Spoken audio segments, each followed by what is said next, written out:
Graça e paz, irmãos e irmãs. Você já se sentiu desamparado? Em nossos relacionamentos interpessoais, podemos, em um momento ou outro, nos sentirmos assim, desamparados. Por exemplo, podemos experimentar o desamparo dos amigos naquele momento em que nós mais precisamos deles. Podemos experimentar o desamparo até mesmo dentro do nosso círculo familiar, quando por um motivo ou outro os familiares se afastam. São inúmeras, irmãos e irmãs, as situações que nós poderíamos pensar que expressam e que revelam essa sensação, esse sentimento de abandono, de desamparo. Desamparo é sinônimo de abandono. Nesse sentido, quantos idosos são abandonados pelos filhos? Quantos filhos são abandonados por seus pais? Quantos são aqueles que se encontram abandonados à própria sorte, sem uma casa para morar, sem terem o que comer, passando frio? Neste caso, irmãos e irmãs, poderíamos pensar no tanto de brasileiros que são abandonados pelo poder público, que deveriam garantir os direitos básicos do cidadão e da cidadã. Dentre tantas imagens de abandono e de desamparo, a que mais me toca é a imagem do filho que se sente abandonado pelo pai ou pela mãe. Porque, irmãos e irmãs, é quase impensável que essa possibilidade se torne real.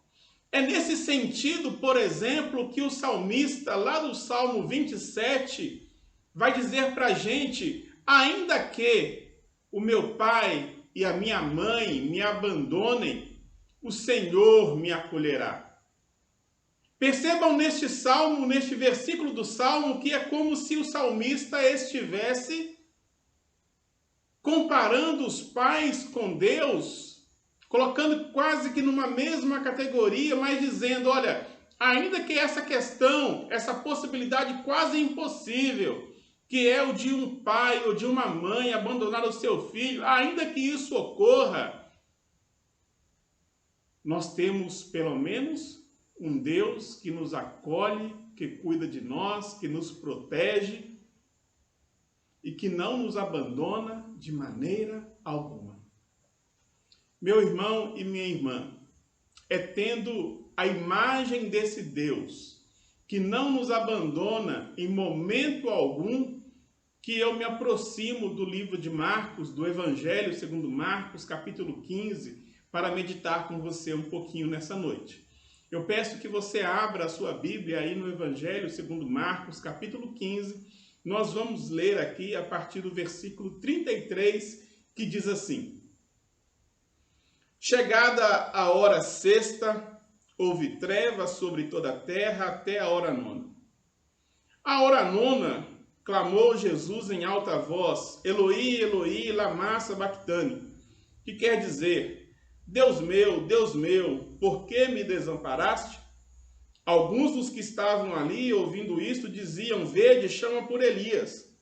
E um deles correu a embeber uma esponja em vinagre e, pondo-a na ponta de um caniço, deu-lhe de beber, dizendo: deixai, vejamos se Elias vem tirá-lo. Mas Jesus, dando um grande brado, expirou. E o véu do santuário rasgou-se em duas partes de alto a baixo. O centurião, que estava em frente dele, vendo que assim expirara, disse: verdadeiramente este homem era o Filho de Deus. Meu querido irmão e irmã, o texto que nós acabamos de ler nos convida a transitarmos pelo Gólgota. Nos convida a contemplarmos o Cristo que estava ali deitado sobre a cruz, rodeado por soldados que seguravam firmemente as suas mãos e os seus pés para poderem cravar os pregos que iriam sustentá-lo na cruz. O texto nos convida, irmãos e irmãs, a observarmos aquela cruz sendo erguida e iniciado ali então um processo de zombaria, onde as pessoas que iam e vinham zombavam de Jesus, sem, no entanto, ouvirem nenhum revide da sua parte. O texto, irmãos e irmãs, nos convida a escutarmos, portanto, o silêncio de Jesus. Sim, irmãos e irmãs, o silêncio que se estabeleceu naquele momento por média de 3 horas, do meio-dia até as 15 horas, o silêncio do Jesus pendurado naquela cruz, com o corpo ensanguentado, sendo zombado pelas pessoas que ali estavam. Silêncio, irmãos e irmãs, que cedeu lugar para o seu grito. Deus meu, por que me desamparaste? A mensagem central que eu extraio aqui desse texto para nós, irmãos e irmãs, e para nossa edificação, é que o grito de Jesus revela a fé no controle de Deus, apesar do seu sofrimento. Se nós pudéssemos, então, pensar numa mensagem, em todos esses versículos que foram lidos, eu fico com essa nessa noite, para a minha edificação e para a sua edificação. O grito de Jesus revela a fé no controle de Deus, apesar do sofrimento. É interessante nós olharmos para o texto bíblico, irmãos e irmãs, e para esse grito de Jesus: Deus meu, por que me desamparaste? Este grito pode, num primeiro momento, apontar apenas para o desespero, para o sentimento de abandono, no momento mais crucial, o momento da cruz. Na cruz, como ser humano que morre a morte de um malfeitor, que morre a morte do inimigo da religião oficial e como inimigo do império, que morre a morte de um blasfemo, porque Jesus se dizia Filho de Deus.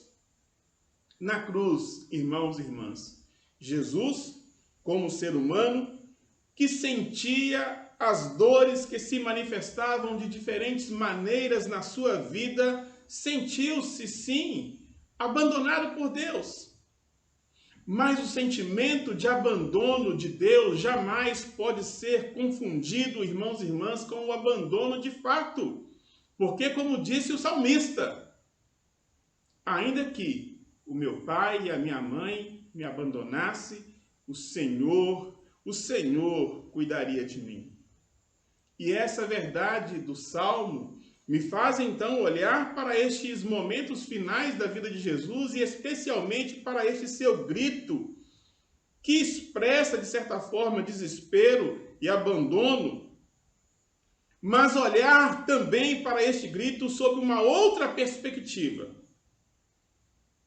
Um grito que demonstra fé no controle de Deus, apesar do sofrimento humano. Eu digo isso, meu querido irmão e irmã, pelo seguinte: quando nós olhamos para o Salmo 22, a gente sabe que Jesus está aqui recitando o primeiro versículo do Salmo, nessa expressão, Deus meu, por que me desamparaste? Mas o Salmo não é apenas de súplica por socorro. É também um salmo que expressa a confiança no controle de Deus. Os versículos 19 a 24, que estão mais ao final deste salmo, dizem assim: Ó Senhor Deus, não te afastes de mim, vem depressa me socorrer, salva-me da espada, não deixes que esses cachorros me matem, livra-me desses leões. Não consigo me defender desses touros selvagens. Então Contarei à minha gente o que o Senhor tem feito. Na reunião do povo eu te louvarei, dizendo: louvem a Deus o Senhor, todos os que o temem. Descendentes de Jacó, prestem culto a Deus. Povo de Israel, adore o Senhor. Ele não abandona os pobres e nem esquece de seus sofrimentos. Ele não se esconde deles, mas responde quando gritam por socorro. Deus responde quando gritam por socorro, diz o Salmo ao seu final. Jesus, irmãos e irmãs, não conhecia apenas o início do Salmo, mas o Salmo como um todo. E a gente pode dizer que era o Salmo como um todo que estava na sua mente, apesar dele ter recitado apenas o seu início. O Jesus que experimentou como ser humano a sensação do abandono de Deus é o mesmo que, apesar do sofrimento e da morte, ressurgiu no terceiro dia. O grito de Jesus, que é o Salmo 22, não diz respeito apenas, irmãos e irmãs, àquele momento de sofrimento da sexta-feira da paixão, mas a convicção de que também chegaria o domingo de Páscoa, momento mais glorioso do que aquele. O que tudo isso, irmãos e irmãs, tem a nos dizer, tem a nos ensinar? Um primeiro ensinamento é que Deus entende o nosso sofrimento. Deus entende a nossa dor de maneira intensa e profunda, porque Ele veio até nós, se tornou gente como cada um de nós, vivendo as nossas experiências, vivendo como cada um de nós. Ele experimentou, irmãos e irmãs, a sensação de abandono e de desamparo. O grito de Jesus é o grito angustiante que ainda hoje muitos fazem por causa da injustiça. O grito de Jesus é o grito angustiante de tantos que foram mortos pela Covid-19 e dos familiares que choram as suas perdas. O grito de Jesus, irmãos e irmãs, é o grito angustiante daqueles que estão desempregados. É o grito angustiante daqueles empresários que não sabem como vão quitar as suas dívidas. O grito de Jesus, irmãos e irmãs, é o grito daquela pessoa que está enfrentando um quadro de depressão, de ansiedade.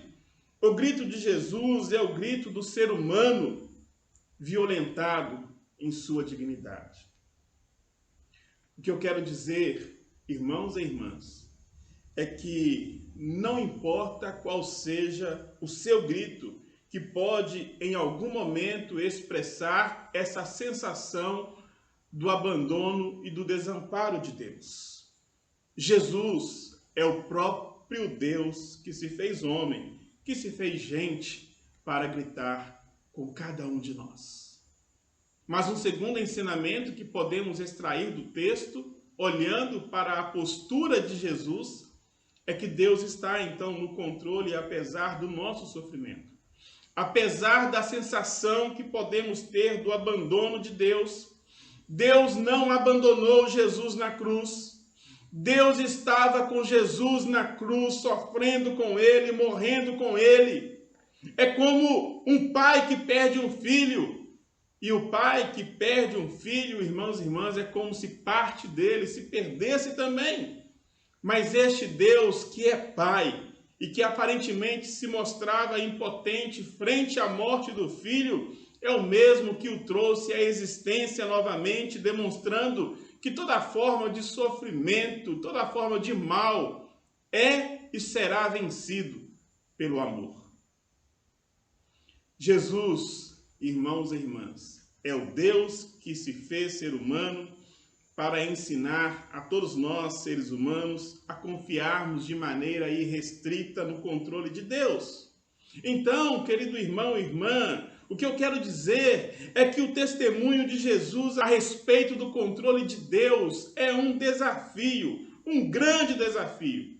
para que possamos também testemunhar do controle de Deus, não apenas naqueles momentos em que reina a bonança, mas também naqueles momentos em que impera as tempestades da vida. Olhemos para a cruz. Olhemos para a cruz de Jesus. E consigamos, irmãos e irmãs, percebermos nela a mensagem que expressa de maneira cósmica o poder de Deus. Porque, como disse o apóstolo Paulo, certamente a palavra da cruz é loucura para aqueles que se perdem, mas para nós, que somos salvos, poder de Deus. Poder de Deus, irmãos e irmãs.